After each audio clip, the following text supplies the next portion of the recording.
Have you noticed that despite being completely sovereign, with full control over your destiny, that you still struggle to manifest the life that you want?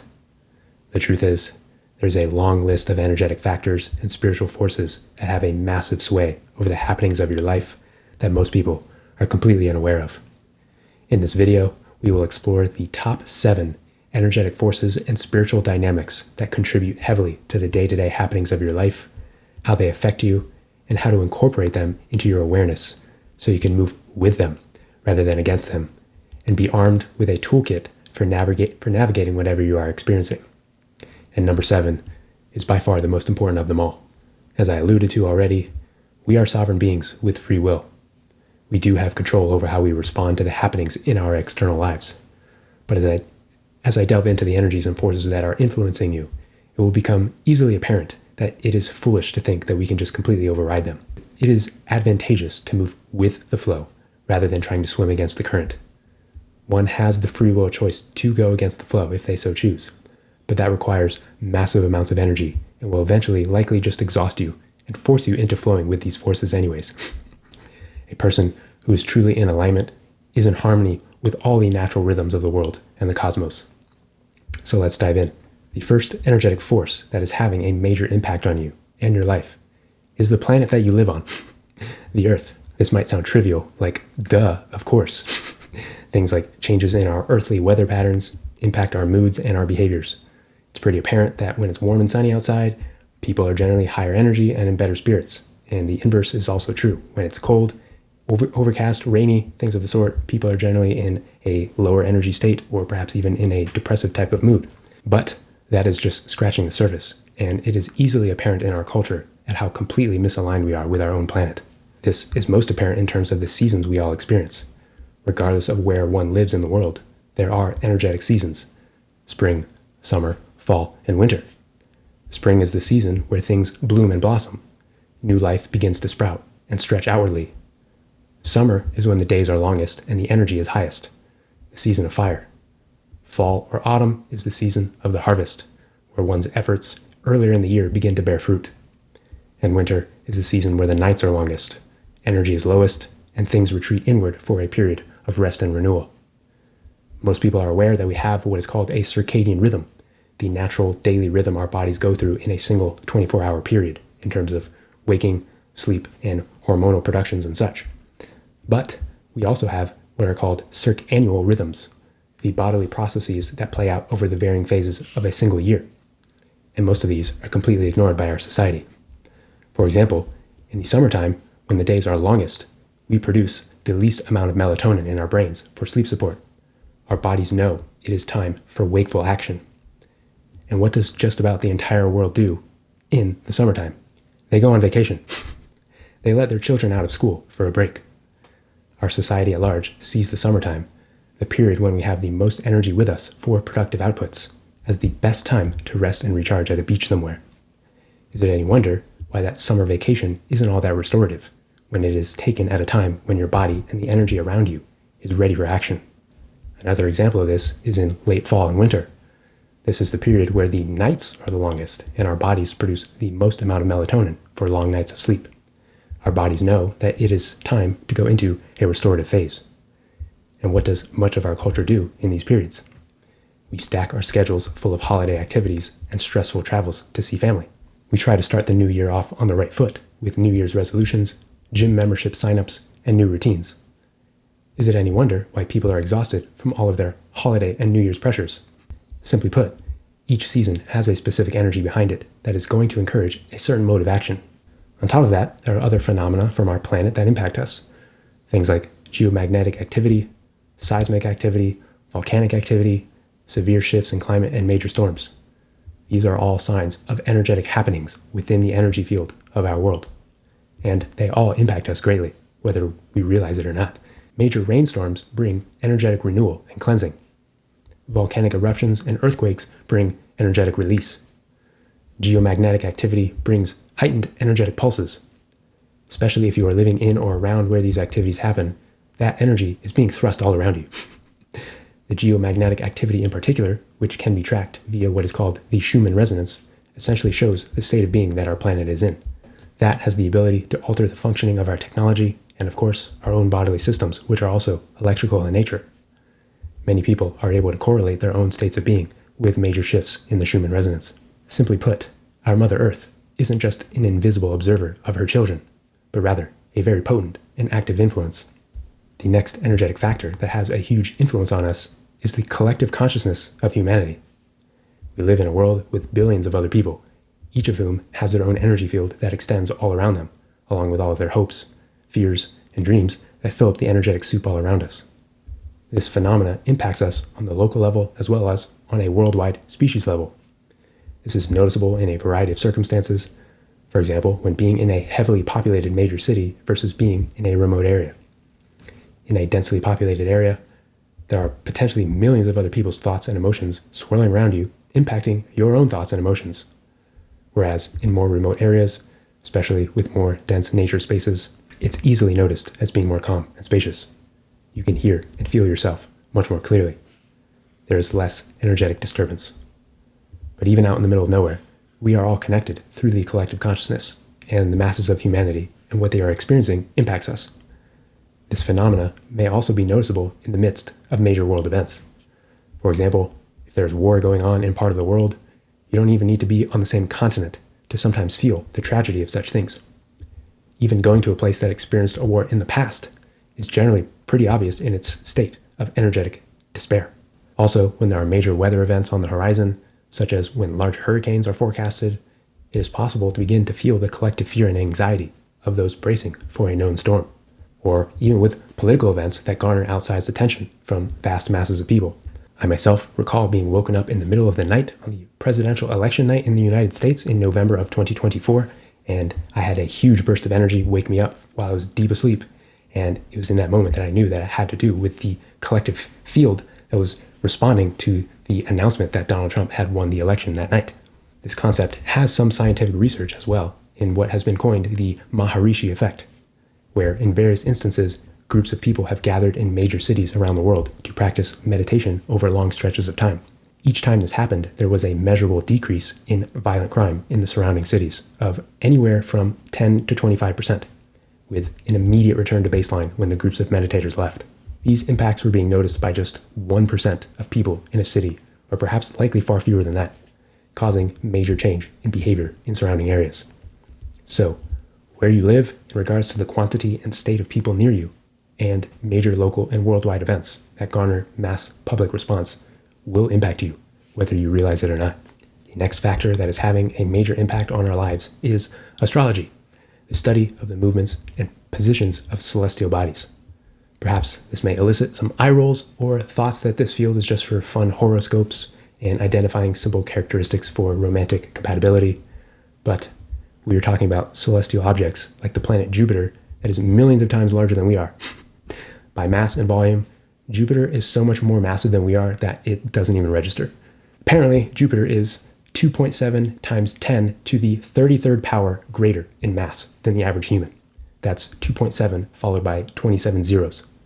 And there are stars in our galaxy that are literally billions of times more voluminous than our own sun. And just because they are far away doesn't negate their impact. Quantum physics shows us that there is essentially no such thing as space and time, and anything can be energetically connected to anything else, no matter how far apart those things are, which is known as quantum entanglement, with, of course, the closest objects yielding the greatest impact. But basically, if you think these celestial objects are just minding their own business without impacting us in any way, you're fooling yourself. We also have our good friend in the night sky, our local moon. Ask any attuned adult woman how the moon affects their menstrual cycle. And it has been statistically corroborated that there is a noticeable uptick in violent crime and major accidents on full moons. What the heck is that about? There's a reason why many presidents and world leaders have had astrologers as part of their team of advisors. It's because they understood that these forces are real and calculable. I myself had used a service for a while where I received astrological predictions based on my own personal sidereal Vedic astrology chart that mapped out what was happening to me personally from each transit and how it would impact me. It was so ludicrously accurate, with sometimes offering hyper-specific predictions coming true to the exact day, that it made me question if I had free will or not. I assure you, this factor ought to not be underestimated. These celestial objects are very clearly impacting us, which can be measured through various astrological modalities. There are multiple different kinds of astrology, from tropical or Western astrology, which is typically the most common form of astrology practiced in English-speaking countries. We also have Vedic and sidereal astrology, which is or originates from the Indian Vedic tradition. There's also what's called Galactic Astrology. There's Chinese astrology, and also many indigenous cultures have their own versions of astrology, focusing on current placements and transits of celestial objects. There's also the macro era of the zodiac that our world is in at any given time. Our world moves through the entire zodiac cycle over about a 26,000 year period, with about 2,500 years within each sign. We have been in the age of Pisces for this last cycle and are currently in the process of moving into the age of Aquarius.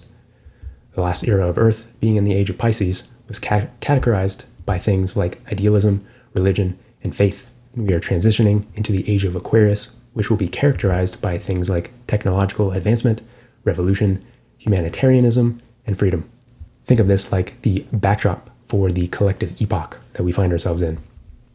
There is not much consensus as to when we will be firmly in the age of Aquarius, but look for more development in terms of technological innovation and a human revolution towards greater freedom and humanitarian efforts over the coming decades. So that is the macro astrological backdrop, but the routine movements of the planets are what really impact your day-to-day life. I'll offer a brief overview of how these things play out on a collective basis, whereas one's own personal birth chart is what determines the specific outcomes for a specific individual. Perhaps the most popular astrological notion is the very common Mercury in retrograde. The planet of communication and travel appears to move in reverse relative to the Earth a few times a year for a period of a few weeks. This often brings about delays or chaos in travel or the transportation industry, technological disruptions, or simple misunderstandings in conversations. Knowing that in advance might make one more cautious in their travel arrangements. Simply the movement nature of being direct versus retrograde of the planets in our solar system has a major impact. For example, if multiple planets are in retrograde at the same time, each one compounds the energy, essentially pressing the collective at large into things like slowing down, reversals, reflecting, and revisiting things from the past. It's hard to make forward progress in those specific areas that those planets govern. The opposite is also true. There are times when all planets are moving direct and the wind is at our sails. Forward movement will almost be inevitable at that point.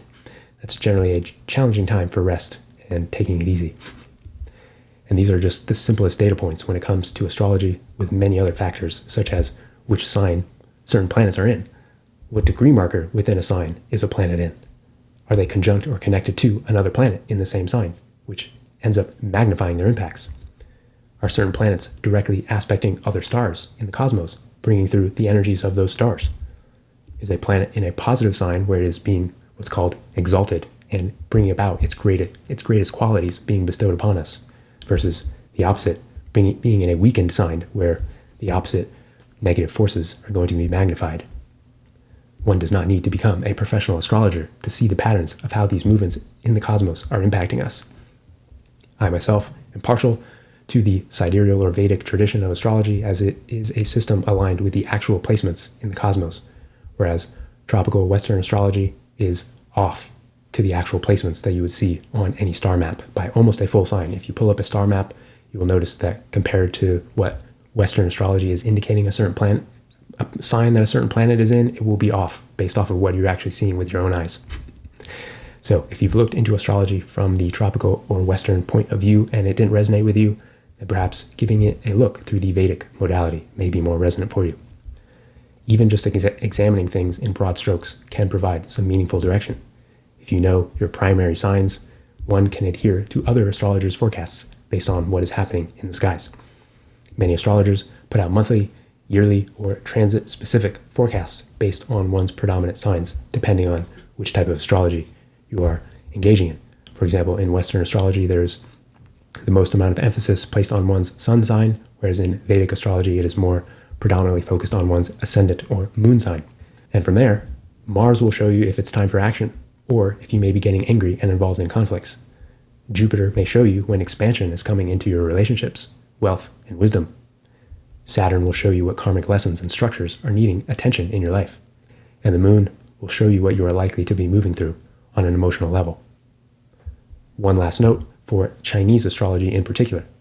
The Chinese zodiac has gained more attention in recent years as it has become more apparent in its energetic influence on a given year. For example, the Chinese zodiac has 12 different animals that move through a 12-year cycle, and each year has its own animal. There are also 5 separate elements to differentiate the animal of the year: water, wood, fire, earth, and metal. For example, last year, the year of 2025, was the year of the wood snake, which carried the energetics of shedding and refinement. 2026 is the year of the fire horse, which is carrying the energetics of freedom, liberation, and intense forward movement. So this is one other astrological data point that can be useful to be aware of. The Chinese zodiac is essentially describing the energetic texture of the entire year.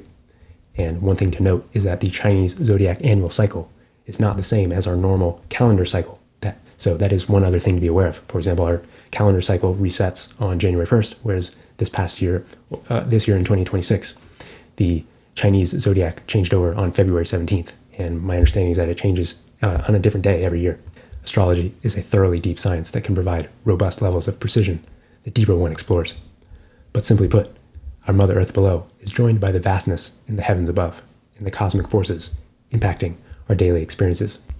The next energetic force that has a major impact on our lives is called numerology, which is the study of numbers. Numerology indicates that all numbers carry a specific frequency.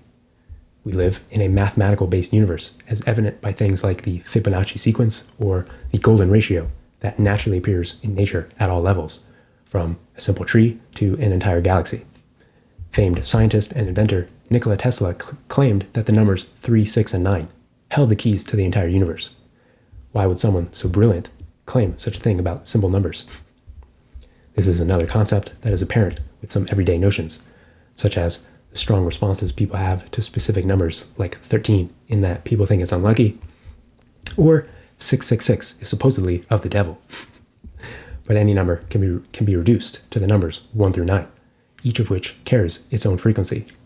For example, number 1 carries the energy of a new beginning, whereas the number 9 carries the energy of completion, and the number 3 is a childlike creative energy. Some numbers are more masculine in nature, others more feminine, others in an alchemical combination. Why does this matter? Well, if you look around our world, numbers are everywhere. From our home addresses, numbers on our clothing, telephone numbers, but perhaps most impactful, on our calendars. For example, our collective has agreed to use calendars to account for moving through linear time. We are currently at the year 2026 in the most prominent calendar of our world. Adding up those numbers together, 2 plus 0 plus 2 plus 6 gives you 10, and in numerology you discount the zeros, so that reduces to the number 1. The year 2026 is carrying the frequency of the number 1, the smallest whole number which carries the energy of a new beginning, innovation, and independence. While last year, 2025, if you add up all of those numbers, you get the number 9, which carries the energy of completion. Combined with the energy of a snake in the Chinese zodiac, there were a lot of endings and a lot of sheddings happening last year. Essentially, this numerological frequency carries another type of background energy throughout an entire year. And the same can be said on any given day as well, when one adds up the month, day, and year, or even just the single calendar day. This also shows up in things like your own personal numerology based on your own birth date, adding up your month, day, and year. This generates notions like what is called one's life path number, which again can be reduced to a single digit from 1 through 9, also including life path numbers 11, 22, and 33, which reveals the general characteristics of your personality and overall life path. It is surprisingly quite accurate. And, like astrology, can also reveal daily personalized numerological forecasts. There's a long list of other ways numerological frequencies show up in our lives. Many are drawn to what is commonly referred to as angel numbers like 1111, or just repeating numbers like 333. These carry higher resonance, pure frequencies. And then we have what are called the solfeggio frequencies that are associated with sound and music that are in alignment with the natural vibrations of the universe. Some associated directly with specific chakras or energy centers in our body. Every single one of these reduces to the numbers 3, 6, or 9, those very important numbers that Nikola Tesla was very curious about. Modern music is most commonly tuned to 440 Hz, a very disharmonious frequency which reduces to the number 8, not one of those magic numbers, rather than what music used to be tuned to prior to around the 1950s at 432 Hz, a natural earth-resonant frequency that reduces to the number 9. Then, even letters and words can be converted to numbers using what is called gematria, where each letter corresponds to a certain number. In simple gematria, it goes in order, with A equaling the number 1, B equaling the number 2, so on and so forth, to where your own name can be converted to a numerical frequency and shed light on the frequency encoded in your name.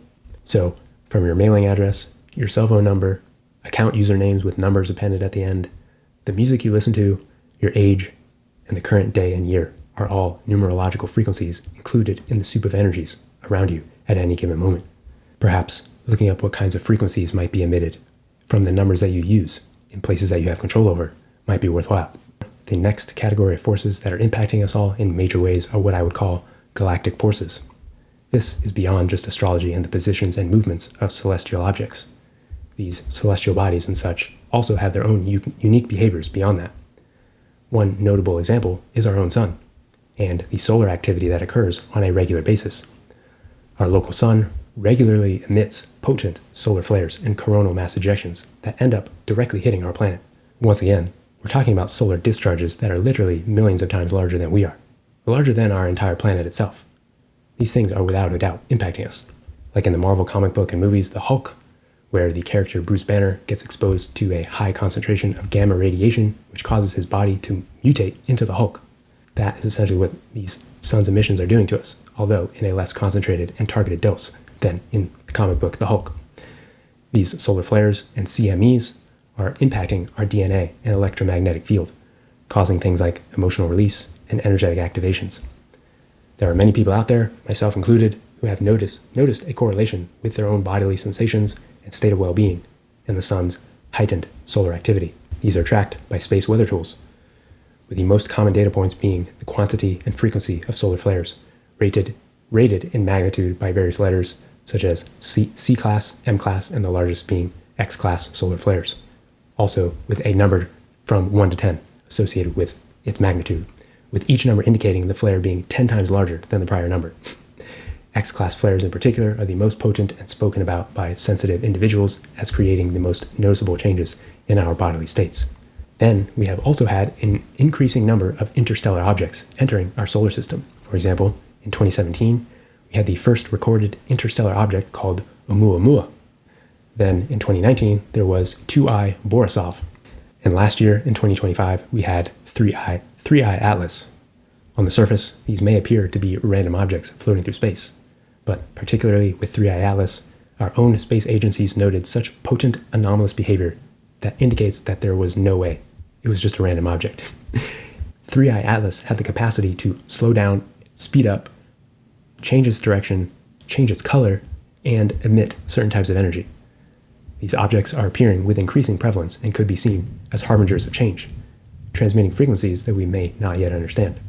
Which leads me into my next factor that is having a ginormous impact on all of us in the world. And that is the fact that our entire world and every being in it is in the process of shifting to a higher plane of consciousness, in what is commonly referred to as Ascension. I made an entire video on this topic, so I will forgo a major deep dive on that subject here, but at a high level, our entire world is undergoing a major shift in consciousness. It is not just the shifting into a new astrological cycle from Pisces to Aquarius, but the ending of cycles upon cycles into a whole new plane of consciousness. It is a process that has been underway for many decades already and will continue for many decades to come, until our entire world is at a baseline higher level of consciousness, one that will be characterized by harmony, unity consciousness, post-scarcity, as opposed to the consciousness we have lived in for the past many thousands of years, characterized by things like conflict, separation, scarcity, and extraction. This requires us to be in alignment to this higher plane, which involves releasing everything within ourselves and in the collective at large that is out of alignment to that new consciousness. This will require lots of clearing, shedding, purging, healing, and the raising of our frequency. There will be revelations of repressed truths coming to light within ourselves and in the world at large. Much of what I've shared until now can be seen through this lens. The sun is emitting flares to aid our bodies in releasing density and elevating our frequency. these interstellar objects could possibly be doing the same. And the astrological forces are doing their part as well. But this is the backdrop of what everyone in our world is going through right now, whether they are aware of it or not. Everything is in the process of major transformation to where not a single area of self or the world at large will go unchanged. This is why things seem so chaotic in the world and will continue to be so for quite some time. Things that have lived in darkness and lower states of consciousness are coming up to be faced and transmuted. So buckle up and enjoy the show, because things are going to continue to get weirder. This brings us to the last domain I will share about that has a ginormous impact on your life. And this one is by far the most important. And that is your own soul. If you didn't know, you are a soul projected into a physical body here on Earth at this time. Our souls take precious care in choosing the experiences they have, like being a human on Earth. There are numerous recorded data points on this matter, with quite a few books written from experienced hypnosis practitioners revealing how hundreds and thousands of people in deep states of hypnosis have experienced their lives between lives, that our souls take inordinate amounts of effort in planning and preparing for our individual incarnations. On another plane of reality, we choose who we're going to be, what sort of challenges we're going to face to evolve, what types of experiences we'd like to have to add to the tapestry of our soul's experience. We also make agreements with other souls to play roles in our physical lives. On top of that, we carry the imprints of all of our prior soul experiences in our DNA and our energy fields. We carry things like past life wounding, unresolved patterns that could be referred to as karma, and energetic blueprints from our own soul's experiences. All of these things have essentially stacked the deck in a major way of how your life is going to play out before you even started living it. Your life path and general trajectory, the people who play major roles in your life, your major struggles and obstacles, were very much pre-orchestrated. So while we may feel like we have free will to live a life of total autonomy, the truth is there are major guardrails in place for your life. Your soul wanted to have a specific experience and put a lot of effort into getting that experience in advance. And now it gets to have that experience as you. You aren't completely forced into every micro experience of your life.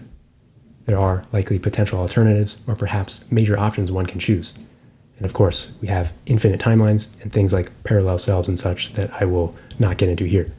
And it's certainly possible to go astray from one's soul plan.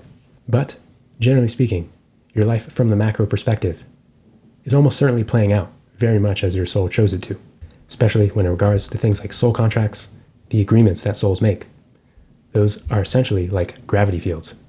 If you have a contract with someone in this lifetime, you're almost guaranteed to converge with them to fulfill that contract. It takes a huge amount of energy to go against the life architecture your soul put in place in advance. It's not impossible, and every soul is likely going to be different in how much structure it placed into their physical lives. But generally speaking, the real free will is the free will of the soul. So whenever you find yourself questioning your life circumstances, why things are playing out the way they are in a manner that you don't enjoy, it might be worth inquiring. Why did my soul choose to experience this? Pair this with the factor that we are moving through a major shift in consciousness, like I just mentioned previously. It is likely that your soul is trying to do that as well, and that requires you to face, heal, and transmute prior experiences to a higher frequency for your own evolution and healing. Now, putting all this together, after going through all 7 of these energies and spiritual forces, it should be apparent that there is a massive amount of input that goes into what we experience in our lives. So what do we do with all of this information? How are we supposed to manage all of this? Well, there's nothing anyone has to do with any of this if they don't want to. Some people are totally fine walking outside without checking the weather beforehand, and only upon realizing that it's freezing outside do they go back inside and put on some warm clothes. That is absolutely an acceptable way of operating and just responding to life as it comes. Your intuition is allowed to be the only thing that guides you. But some people want a little more forewarning and to make preparations in advance, or perhaps get some answers ahead of time. There is, after all, a bit of advance notice for what may appear, especially with things like astrology, which can be forecasted years in advance. So perhaps, if one would like to be able to orient themselves better, to be in as great of a flow state as possible with the natural forces of the cosmos and such, perhaps taking some time to check the energetic weather might be supportive. One can begin from the macro space first, and then zoom in from there. For example, start with the fact that we are shifting to an entirely different and higher plane of consciousness in this lifetime, moving between the age of Pisces to the age of Aquarius. This entire life of ours is going to be filled to the brim with letting go of old cycles and stepping into a completely new way of living as a society in majorly disruptive and innovative ways. Massive change is going to be the norm. So that is going to be your baseline for the rest of your life, pretty much. Then, perhaps reminding yourself as often as necessary that your soul chose to experience everything you're navigating and has some kind of life architecture in place for you, particularly in regards to this shift to a new cycle of consciousness, where there will be lots of transmuting and healing of old energies to prepare for a higher state of being, not entirely as a movable fate, but likely with strongly suggested pathways, which can align with the next framework, possibly taking some time to zoom in a bit to orient yourself into the season of life that you might be in. Just like we have spring, summer, fall, and winter for the planet, we can have the same for our personal lives. Examining the circumstances of your life may show you where you are in that cycle. Are you reaping a lot of rewards for your hard work in years prior? Then you may be in your fall harvest. Are you experiencing lots of shedding, internal work, ending of jobs or relationships? Then you may be in your season of winter, and you can know that the bloom of spring will inevitably come. Essentially, looking at the repeating patterns that are present in your life will show you what is most alive and what is likely going to be occupying yourself for the time being, possibly for many years to come. Then from there, orienting oneself on some of the simpler specifics. What earth season is it where you live? If you're in spring, then the energy is blooming. It's time for some new endeavors, perhaps. If you're in summer, the energy is going to be quite high. It might be supportive to be in high states of action. If you're in fall or autumn, then it could be the time for reaping your harvest, and perhaps taking time to celebrate. If you're in winter, generally speaking, it's going to be a time of low energy and rest and renewal. What year is it numerologically and within the Chinese zodiac to reveal the year's energetic texture? Here in 2026, as I mentioned, we have a number 1 numerologically and the Chinese zodiac energy of the fire horse. So this is going to be a new beginning year with a lot of fast-paced movement directed towards freedom, like a horse on fire. Then perhaps orienting even deeper, if one chooses to do so, with following astrological forecasts for the world at large or for yourself personally, for precise daily, weekly, and monthly energetic transitions. Then, if one so chooses, literally checking the energetic weather with things like looking at the Schumann resonance for geomagnetic activity and solar weather for the magnitude of solar flares that also trigger energetic responses. Some people do regularly track such things and notice that there is a significant correlation with how they feel on a daily basis, if nothing else, for confirmation of what they may be feeling. And you can also consider where you are physically located in regards to the energetic density and signature of your physical location. Is it densely populated that ends up creating a lot of external noise? Or what is the feel of the nature around me? A city in the desert will have a different energy signature compared to a beach town. And if desired, staying informed of major local or world events and natural phenomena for what could bring collective spikes in emotion or earth changes that can be impacting your energy field from the world at large or your more immediate location. Then it can be pattern recognition from there. How many energetic factors are at play in regards to focusing on it being a time of inner transformation, quiet time with self, deep healing, or rest, versus being a time for taking major directed action, socializing, starting new projects, or some other dynamic? Is the world being bombarded with high energy and moving through ruptures? Is everything amped? Or is it quiet? It may become very apparent at what the cosmos and your own soul are nudging you towards. It is, of course, up to you as far as how to respond to these nudgings, and if they are aligned with your own intuition. But going with the flow is likely the fastest way to get anywhere. So these are 7 potent, energetic, and spiritual forces that have a major impact on the happenings of our world and our moment-to-moment experiences. One does not need to be an expert at interpreting any or all of these, but they can be invitations for bringing your awareness there if you are curious to dive deeper on how to become more aligned in your daily life. If you are hoping to become more attuned to these energetic and spiritual forces, seek support in a challenging season of your life, or create a deeper connection with your own soul and understanding what it's nudging you towards in this life, I do offer one-on-one support in these exact areas. I welcome you to check out my website link in the description and reach out. I'd be happy to meet you in whatever you're navigating. That wraps up this video. Thanks so much for watching, and I'll see you next time.